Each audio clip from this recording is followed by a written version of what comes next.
minha filha, você tem que estudar, você tem que ler. Mas é muito difícil quando você não encontra isso no seu ambiente. O exemplo não existia. Então, tá, tudo bem, se eu tenho que ler, por que vocês não estão lendo? Né? Então, cada vez mais, né? Mas tem gente que não, e que conseguiu ganhar esse ritmo e esse hábito ao longo da vida, o que é muito legal, porque...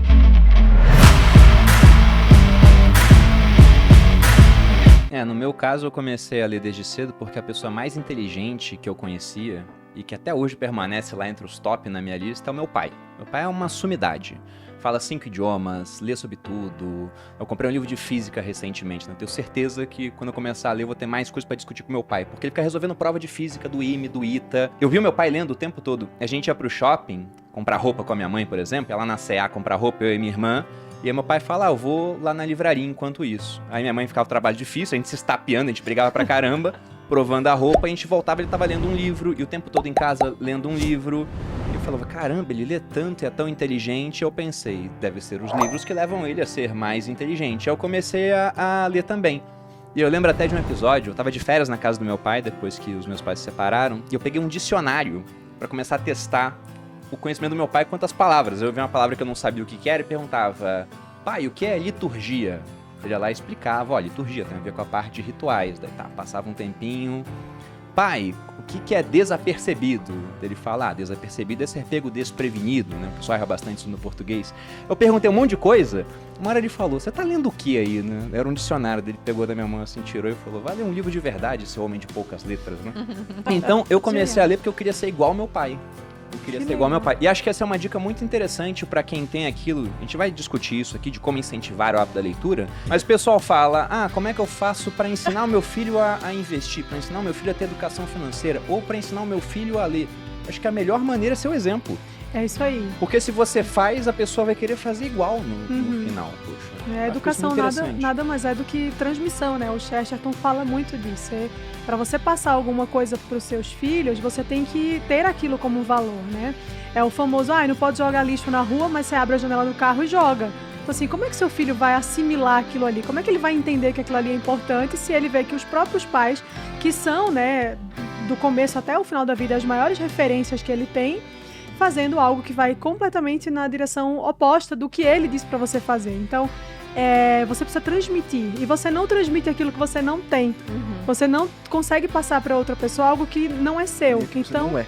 E nem o que você não é. Exatamente. Então, você não consegue ensinar o seu filho a ter um hábito de leitura se você não tem esse hábito, né? Você vai forçar a criança a fazer, tudo bem, faça, mas ela vai odiar aquilo. Ela não vai enxergar valor naquilo. Então é isso, é a transmissão mesmo. E aí o exemplo, né? É você fazer, porque crianças... E eu tenho um lugar de fala pra falar? Agora eu tenho. Tudo bem, minha filha tem 4 meses, então eu tô só brincando, não falo nada ainda. Mas as crianças, elas fazem o quê? Elas repetem o que os adultos fazem, né? É quase que uma coisa de repetição mesmo. Você dá língua, a criança dá língua. Você faz isso, a criança...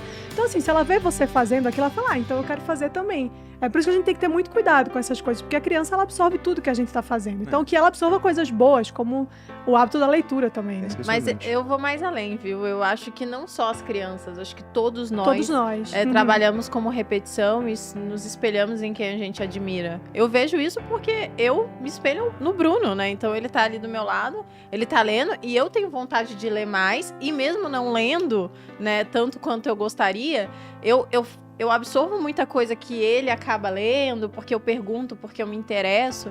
Então, é muito sobre em que ambiente você tá e o que você escolhe repetir. Porque, ainda bem, nós não somos como as crianças, a gente pode pensar, raciocinar e idealizar, né? E decidir ali o que a gente vai levar pra frente ou não. Então, no meu caso foi o seguinte, a minha vida era, assim, eu falei isso pros meus pais liam de vez em quando, né? Havia muitos livros em casa, isso é muito importante também. Só o fato de haver livros em casa já faz uma diferença já.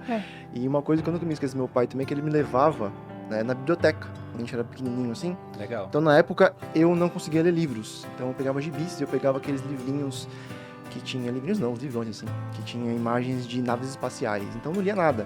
Mas eu via meu pai lendo e eu via meu irmão mais velho, lendo. Então, isso também influenciou muito. Pensando bem agora, né? No que minha vida mudou? Completamente, tá? Então, assim, quando eu tinha lá meus 20 anos de idade, que eu falei que eu tive uma experiência religiosa, etc., eu não fazia a mínima ideia do que seria minha vida. Então, eu não tinha faculdade, eu tinha repetido 2 vezes na escola, eu sabia que eu tinha algum tipo de inteligência, certo? Eu sabia que eu estava desperdiçando alguma coisa, sei lá, qualquer coisa, só que eu não sabia o que fazer, certo? Então, quando você falou que você se inspirou no seu pai, por exemplo, eu me inspirei nos meus pais também, mas intelectualmente eu me inspirei em quem? O professor Olavo. Então eu falei, caramba, eu encontrei alguém que sabia muitas coisas. E ele olhava para a realidade e ele conseguia analisar aquilo com a própria inteligência. Eu falei, cacete, bicho. Como é que faz isso, Como né? deve ser fazer esse negócio? Olhar para as coisas e entender o que está acontecendo, né? E eu comecei a ter esse desejo de fazer isso também. Eu queria olhar para a realidade e entender aquele negócio, certo? Então, o que acontece? Quando eu comecei a ler, surgiu aquele desejo, que até hoje existe, ele só aumenta, de se eu ler bastante, se eu estudar muito, se eu pegar os principais livros que foram escritos pelas pessoas mais brilhantes da Terra, que tipo de pessoa eu posso ser? Então, criou-se uma incógnita, criou-se um Raul no futuro que eu gostaria muito de conhecer. Isso não existia antes. Antes eu só vivia, entendeu? Tô vivendo. Beleza, ok. Mas, sei lá, eu subsistia quase. Hoje não. Hoje eu penso, caceta, como é que, se eu continuar nesse ritmo, se eu melhorar esse ritmo, se eu ficar mais disciplinado, que tipo de pessoa eu posso ser quando eu tiver, sei lá, 100 anos de idade? Certo? Que tipo de coisas eu posso pensar? Que tipo de sentimentos refinados eu posso sentir? Cara, que tipo de existência eu posso ter, entendeu? Então, essa existência, que me parece muito luminosa, me parece muito fantástica e maravilhosa, tá no futuro. Né? Perseguindo aí. Mas eu persigo, eu tento alcançá-la com os livros, certo? Por quê? Porque é a forma mais fácil. Na verdade, eu acho que é a única forma. Porque a humanidade acumulou muito conhecimento, acumulou muita experiência. E, cara, os livros são uma forma extremamente barata, certo? De você ter conhecimento, você não precisa ser rico, você pode ir na biblioteca pública, certo? É um conhecimento que ele é muito prático, então você pode enfiar um livro. Cara, eu li muito no trem, eu li muito no ônibus. Cara, essa foi a época que eu mais li da minha vida, porque eu trabalhava, estudava, fazia 1 milhão de coisas. Hoje que eu tô meio vagabunda mesmo. No telemarketing, eu trabalhava no telemarketing lá, eu fazia uns migué lá, que não posso falar aqui, mas ficava lendo no computador, entendeu? Então, assim, é muito prático. Eu descobri, caramba, tá ao meu alcance, né? Eu não tinha dinheiro, não tinha muitos recursos, mas isso estava ao meu alcance. E o que estava ao meu alcance eu percebi que era muito mais elevado do que qualquer coisa que estaria ao alcance só do dinheiro, né? Porque afinal de contas, no trabalho, no telemarketing, eu li Platão. Eu estava lendo Sócrates, eu estava lendo... Entendeu? Então assim, é o ápice que eu estava lendo no telemarketing, trabalhando, digamos, num subemprego, né? Então, eu acho que, pra mim, essa foi a maior transformação. Eu comecei a visualizar um Raul no futuro que eu consigo alcançar por meio da leitura. Que, sem a leitura, não haveria esse Raul do futuro e não havia esse... Desculpa pelo anglicismo, esse drive, né? Essa ânsia, entendeu? De viver, de melhorar. Tipo um jogo de RPG, né? Que você começa bem sem armadura, sem força, sem XP baixo, e você vai aumentando isso.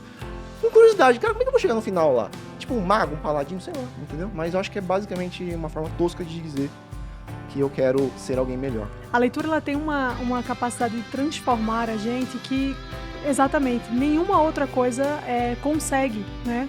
Porque a partir da leitura você acessa mundos, né, culturas e realidades que, de fato, passaram, assim, sem que a gente pudesse presenciá-las, que você não consegue fazer isso de outro modo. Tudo bem, é muito bom assistir um filme, mas o filme, ele tá ali, ele tá na sua frente, diante dos seus olhos. A leitura, ela faz com que você imagine aquilo ali.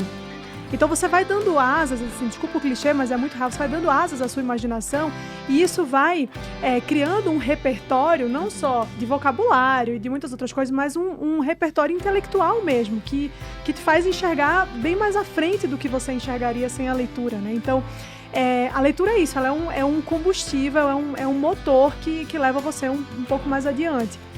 E a escolha das leituras que você faz é fundamental nesse processo, né? Porque isso é o que vai te dizer se há ou não qualidade naquilo que você lê e se há ou não, de fato, uma maneira de você chegar mais longe. E essa é uma coisa muito básica, assim. A gente não precisa ir muito além, né? A gente tem autores riquíssimos aqui no Brasil, na história da nossa literatura, gente fantástica. A gente tem o Machado de Assis, que eu e o Raul a gente gosta bastante. Tem uma tatuagem do Machado de Assis pra você ver a loucura. Então, assim, é um cara que é um dos maiores escritores do mundo. E ele tá aqui, né, assim, ao nosso alcance.